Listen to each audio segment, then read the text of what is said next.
Bonjour les amis, foldingue de l'aéro et amoureux de la France. J'ai une énorme nouvelle à vous partager, tout du moins à mon niveau. Enfin, vous me direz. Cet été, il va y avoir un anniversaire un petit peu spécial. Un qui me tient particulièrement à cœur, le 4 juillet. Et non, aucun rapport avec la fête de l'indépendance américaine. Le 4 juillet, ce sera les 40 ans du premier vol du Rafale A. Et cette machine, je l'adore. Depuis gamin, elle me fait rêver. Si le Rafale d'aujourd'hui doit beaucoup au Rafale A, le Rafale A n'était pas un prototype, c'était un démonstrateur technologique. Il était plus fin que le Rafale de série, plus grand aussi. Ce sont les exigences de discrétion radar et la volonté de faire un avion le plus compact possible qui vont faire que le Rafale de série va perdre le double delta, ou l'aile fine, plus performante haute vitesse, et va laisser place à une forme beaucoup mieux intégrée dans le dessin global. Et c'est surtout la taille très compacte du M88 par rapport au F404 qui va en grande partie permettre de raccourcir la longueur de l'avion. Et le Rafale A, c'est surtout une magnifique livrée bleu, blanc, rouge.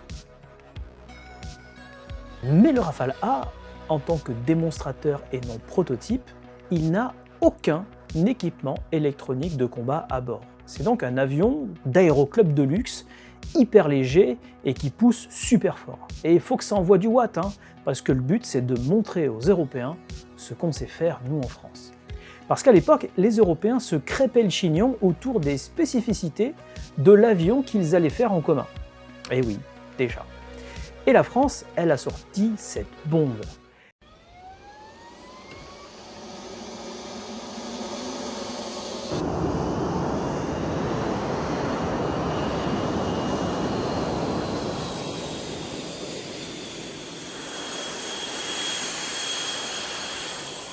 Et avec 6 mois d'avance sur le planning, s'il vous plaît.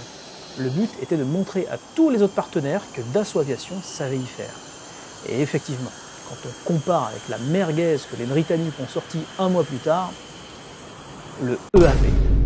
Vous pensez peut-être que je suis un peu trop méchant, mais déjà à l'époque, dans les milieux autorisés en France, on disait que EAP voulait dire « encore au parking ». Pour que vous mesuriez la qualité du savoir-faire français, dès son premier vol, l'avion a atteint Mach 1,32. C'est vous dire le niveau de confiance dans l'ingénierie. Fin août 86, le Rafale A s'oppose à l'EAP au salon de Farnborough. Et le game est plié. La démonstration du Rafale est agressive et démontre des capacités impressionnantes, là où l'EAP fait des ronds dans le ciel mollement.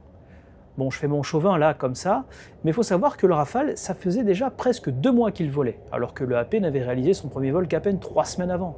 Alors forcément, ce n'était pas le moment d'aller trop chatouiller les limites du domaine de vol. Mais aller faire la nique aux Anglais sur leur propre sol, ça reste jouissif. L'avion a volé jusqu'en 1994. À son palmarès, il a surtout servi à démontrer sa capacité à pouvoir apponter. Le démonstrateur n'était pas navalisé, mais la marine nationale était sceptique sur la vitesse d'approche d'un avion à aile delta. L'avion a donc fait une série d'approches sans toucher le pont et a démontré sa capacité en se payant même le luxe d'arriver moins vite qu'un avion à aile en flèche, le super étendard en l'occurrence. Bon, seulement quelques nœuds d'écart, mais quand même. L'avion a aussi servi au début de la campagne de mise au point du moteur M88, car le programme du moteur n'a été lancé qu'en 1987, donc l'avion a d'abord volé avec des moteurs américains, le F404, ceux du F-18 Hornet. Bon alors, c'est quoi ta super nouvelle là? J'y viens. Vous savez que je suis resté un grand gamin dans l'âme, et j'adore les briques, en plastique. Mais voilà, les Lego ça me frustre, ils font pas dans le militaire.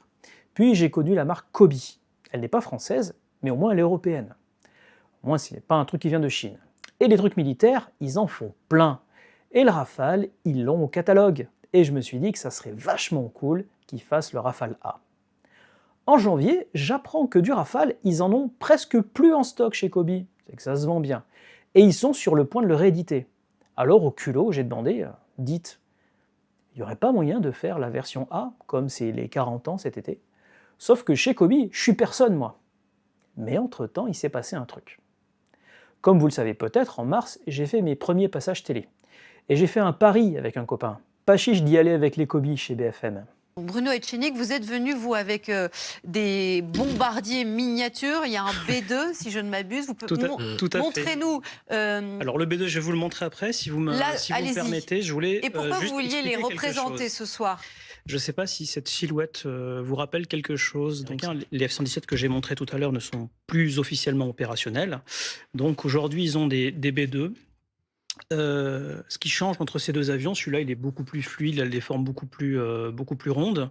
Ah oui, il est assez bien représenté celui-là aussi, comme ça rend bien à la télé, c'est bien. On commence à bien. Alors pour lui montrer, j'ai mis le passage sur Facebook. Compte Facebook que je venais juste d'ouvrir au passage. Et là, bam, pas compris. Plus de 80 000 vues en quelques heures, plein de réactions. Mais surtout, du Kobe sur une grande chaîne française. Et ça, c'est, entre autres choses, un petit coup de pouce qui m'a permis d'avoir l'exclusivité qui va suivre. Donc, en exclusivité mondiale, mesdames et messieurs, le Rafale A en brique Kobe. Édition spéciale anniversaire des 40 ans. Au format 1/48e, ça nous fait un joli jouet de 32 cm sur 25 avec 453 pièces, histoire de passer environ 3 heures de plaisir pour l'assembler. Il sort dans le prochain catalogue et devra arriver début juillet. Et comme ils ont été super sympas, ils m'ont autorisé l'exclusivité de l'annoncer en premier. Et comme ça fait des mois que je travaille avec la boutique Toys & Go, on peut même le précommander. Et moi, je vais avoir mon Rafale A. Elle est pas belle la vie parfois. Cette collaboration avec Kobe, c'est un peu un test aussi. Si vous êtes nombreux à précommander, lien en description, et si ça fonctionne, alors ça va ouvrir la voie à des trucs encore plus dingues. Et en termes de dinguerie, vous êtes vraiment pas prêts. Bon, mais sinon, ce genre de nouvelles, ça vous plaît à vous aussi? Ou faut que j'aille consulter? Va consulter!